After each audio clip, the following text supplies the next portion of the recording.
නීතියට බය. නීතියට බය. බුදුරජාණන් වහන්සේගේ ශ්‍රාවකයා ධර්මයටයි බය. කුසල අකුසල වලටයි බය. ලෝකේ බය නීතියට. ඊට පස්සේ මේ මොකද උනේ? මේකි දැන් හොයාගෙන ගියා. ගිහිල්ලා පිරිසත් එක්ක යනකොට කැලේ ඇතුලේ තාපසින්නාංශය දෙනවා. ගිහිල්ලා කවනේ මගෙන් වෙච්ච වැරද්දට සමාව වෙන්න. ඊට පස්සේ කොස් සමාව දුන්නා. හරි උඹගෙන් වෙච්ච වැරද්දට මම සමාව දෙනවා. මගේ හිතේ වෛරයක් නෑ කිව්වා. එහෙනම් මාත් එක්ක යන්න කිව්වා. එතකොට කියනවා මේ තාපසින්නාංශේ දැන් යම් මාත් එක්ක මගේ තියෙන රන් රිදී මුතුමැණික් ඔක්කොම ඔයාට යන් කිව්වා. ඊට පස්සේ කෝ තාපසින්නාංශේ මං ඔබත් එක්ක එනවා කියන එක සිද්ධ වෙන්නේ නැති දෙයක්. තාපසින්නාංශ කියනවා යම් දවසක ගංගාවල ගලා බැස්ම නැවතී පියුම් පිපෙන විල්ලූ ඕතෙන් ගංගාවල් වල වතුර ගලන්නේ නැතුව එක තැන රැඳිලා පියුම් පිපෙන්න ගත්තොත් එදාට ඔබ ළඟට එන්නම් කිව්වා. අද ඒ පිරිමින්ට කෙල්ලෙක් ඇවිල්ලා එක හැක් ගැහුවොත් ඇති. පිටිපස්සේ යනවා. බැල්ම ඇති. එච්චර පිරිමිකම බාල්දු වෙලා. මේ රන් රිදී පුරවගෙන රදයකට නංවාගෙන යන්න විසඟනක් ඇවිල්ලා කියද්දී තනියෙන් හොදකලා ඉඳලා ඉන්න තාපසින්නාංශ කියන කතාව. කිව්වා යම් දවසක මඳුරුවන්ගේ තුඩ අරගෙන ඒ වගේ පලංචියක් ගහලා ඔය පලංචිය උඩ නටනටා ඉන්න පුළුවන් වුණොත් මඳුරු තුඩ වලින් ගහපු පලංචිය ආන් එදාට මම ඔබ ළඟට එන්නම් කිව්වා. අද කාලේ ගෙවල් වල රන් වෙනවා තෝනන් එපා. මේ හැන්දෑ වෙනකොට යසවට කිට් වෙනවා ළඟට. ඊළඟට තියෙනවා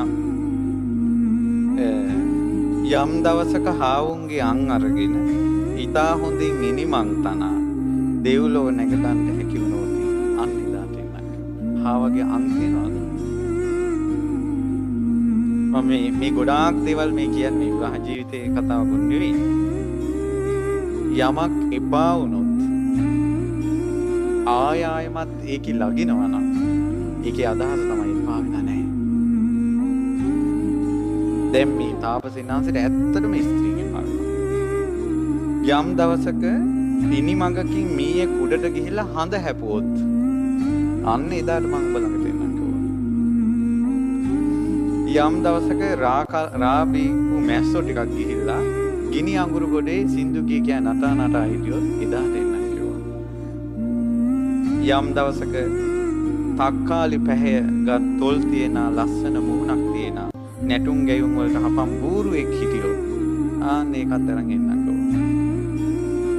යම් දවසක කපුටෝ බකමූණන් හා එක්වී රහසේ හමු වී බස් දොඩමින් එකිනෙකාට ප්‍රියතෙපුල් කිව්වොත් බකමූණේ කපුටෝයි වෛරයිනේ. ඒ දෙගොල්ල එකට සමගි වෙලා හිටියොත් එදාට මම ඔබ ළඟට එන්නම්. යම් දවසක පුලස කොලෙන් කුඩයක් සකසා එයින් වැස්ස වළක්වන්න හැකි වුණොත් සාමාන්‍ය අපි කියමුකෝ සියඹලා කොලයකින් සියඹලා කොලයකින් කුඩයක් කරගෙන වැස්සක ඇතුළේ යන්න පුළුවන් වුණොත් එදාට එන්නම්. යම් දවසක කලුංක නම් පුංචි කුරුල්ලා චූටි බඩිච්චෙක් චූටි කුරුල්ලේ මහා මේරු පර්වතයේ උස්සගෙන ගියොත් අන්න එදාට මම ඔබ ළඟට එන්නම්. යම් දවසක මුහුදේ යන නැවක් කොල්ලෙක් අතට අරගෙන ගමේ සෙල්ලම් කළොත් ආන්න එදාට මං එන්නම් ඔබ ළඟට කියලා දැන් කිව්වා. දැන් ওই විදිහට සිදු විය නොහැකි දේවල් ගාථා 11කින් තාපසින්නාංශ කිව්වා.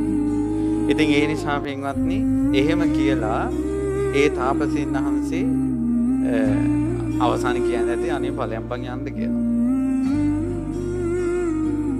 වැඳ ගිහිල්ලා තියෙනවා. ඒ විසංගත රාජ්‍යරුව ළඟට ගිහිල්ලා රාජ්‍යරුවන්ගෙන් අබේදාන ඉල්ලගත්ත කියලා. බුදුරජාණන් වහන්සේ මේ කතාව දේශනා කළා කිව්ව පින්වත් මහණෙනි එදා රාජ්‍යරුව වෙලා හිටිය ආනන්ද අර තාපසින්නාංශ වෙලා හිටියේ මහ බෝධිසත්වයෝ. මම කියන්න උත්සාහ කළේ එකක් තමයි එපා වීමේ වටිනාකම. වැරද්දට යොමු වෙන්න පුළුවන්.